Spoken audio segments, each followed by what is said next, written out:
today, only 2 hours ago or 3 hours ago, right before the Paris Agreement signature ceremony, a Laudato Si North Pole expedition arrived to the North Pole, so they're currently right there.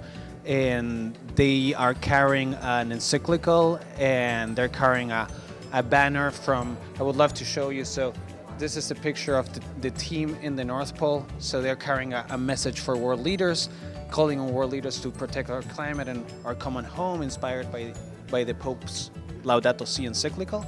And so the idea is sending a strong message from the faith community that the climate crisis is a moral crisis, that we need to take action urgently, and that we need heads of state gathered here today in the UN to sign and ratify the Paris Agreement and take bold action to increase the level of their commitments.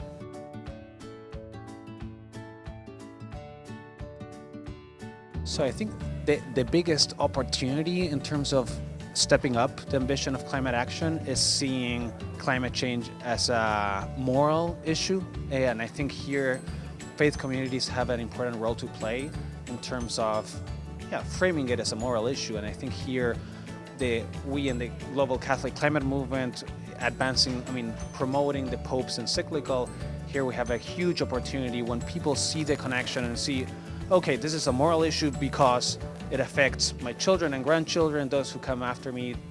So I'm affecting somebody else. I'm affecting the poor and the poorest among us who are suffering from overconsumption, and also just wiping out species from this planet. When they see this injustice of how we are affecting the poor, future generations, and other species, I think that the motivation for climate action is way higher. So I think there's a big opportunity there.